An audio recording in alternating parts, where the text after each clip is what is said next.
Producer చేతిలో మోసపోయి గుర్తుపట్టలేనంతగా మారిపోయిన హీరోయిన్. ఎంత కష్టపడినా ఆవగింజంత అదృష్టం లేనప్పుడు ఏమీ చేయలేము. అది కాక మనం తీసుకునే నిర్ణయాలే మన జీవితాన్ని నిర్ణయిస్తాయి. ఒక్కోసారి మనం వేసే ఒక తప్పటడుగు వల్ల జీవితం మొత్తం బాధపడాల్సిన పరిస్థితి వస్తుంది. ఈ ఫిలాసఫీ చెప్పడానికి కారణం ఒకప్పటి అందాల తార ఫ్లోరా సైని జీవితమే. ఫ్లోరా సైని అంటే గుర్తుపట్టలేకపోవచ్చు, కానీ లక్స్పాప ఆశ సైని అంటే మన తెలుగు ప్రేక్షకులకు గుర్తుకొస్తుంది. తాజాగా ఆమె తెలుగు బిగ్ బాస్ సీజన్ 9లో కంటెస్టెంట్గా అడుగుపెట్టింది. ఇప్పుడు గుర్తుపట్టలేనంతగా మారిపోయిన ఆమె తన జీవితంలో జరిగిన చేదు అనుభవాల గురించి చెప్పుకుంది. ఈ వీడియోలో ఆశా సైని జీవితంలో జరిగిన దారుణాలు, ప్రొడ్యూసర్ చేతిలో ఆమె ఎలా మోసపోయింది, దక్షిణాదిలో అవకాశాలు రాకపోవడానికి కారణం ఏమిటి వంటి విషయాలను తెలుసుకుందాం. పంజాబీ ముద్దుగుమ్మ తెలుగులో హీరోయిన్గా అరంగేట్రం. ఫ్లోరా సైని పంజాబ్లోని చండీగఢ్లో జన్మించింది. తండ్రి ఆర్మీ అధికారి కాగా తల్లి గృహిణి. ఒకే కూతురు కావడం వల్ల చాలా గారాబంగా పెరిగింది. తండ్రి జమ్మూలో పనిచేస్తుండగా ఫ్లోరా సైని జమ్మూలోని ఆర్మీ స్కూల్లో చదివింది. ఆ పైన ఢిల్లీలో, కలకత్తాలో చదువు సాగింది. చదువుకునే రోజుల్లోనే అందరూ చాలా అందంగా ఉన్నావని చెప్పడం వల్ల సినిమాల్లోకి వెళ్లాలని భావించింది. అయితే ఇంట్లో పేరెంట్స్ మాత్రం వద్దని, ఉన్నత చదువులు చదవాలని సలహా ఇచ్చారు. కానీ సినిమాల మీద అప్పటికే మోజు ఎక్కువున్న ఫ్లోరా సైని పై చదువుల కోసం ముంబై వెళ్తున్నానని చెప్పి సినిమాలో ట్రై చేయాలనుకుంది. కొన్ని యాడ్స్ చేయడం ద్వారా బాలీవుడ్ సినిమాలో ప్రయత్నించడం మొదలుపెట్టింది. కానీ ఆఫర్స్ రాలేదు. దీంతో నిరాశలో ఉన్న సమయంలో తెలుగులో ఒక సినిమాలో ఆఫర్ రావడంతో భాష రాకపోయినా ఆడిషన్ ఇచ్చి 1999లో ప్రేమ కోసం అనే సినిమాలో హీరోయిన్గా నటించింది. అప్పుడే స్క్రీన్ నేమ్ ఫ్లోరా సైని నుండి ఆశా సైనిగా మారింది.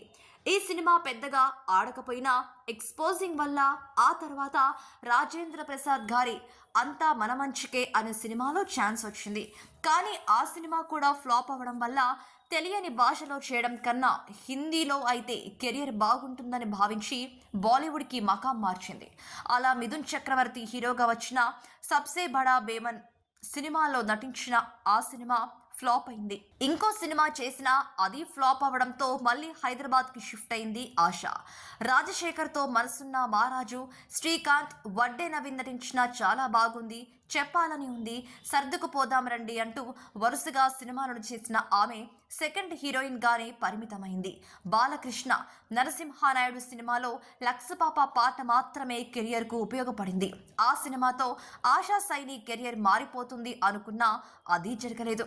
ఇక ఆ తర్వాత నటించిన సినిమాల్లో వెంకటేష్ హీరోగా వచ్చిన నువ్వు నాకు నచ్చావు, అలాగే 143 సినిమాలు తప్ప మిగిలినవి అంతగా కెరియర్కి ఉపయోగపడలేదు.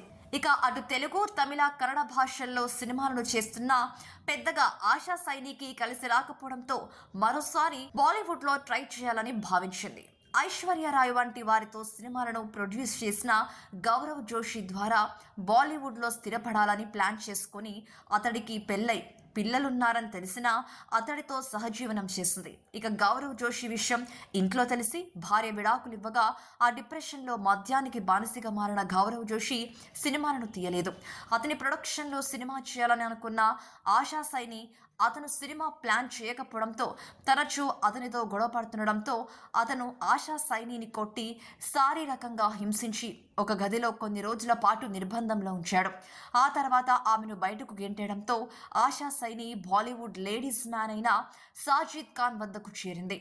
అయితే 2007లో ఈ సంఘటన జరగగా 2018లో మీటూ ఉద్యమం జోరు మీదున్న సమయంలో ఆశా సైని తనని కొట్టి గాయపరిచిన ఫోటోలను బయటపెట్టి విషయం లీక్ చేసింది.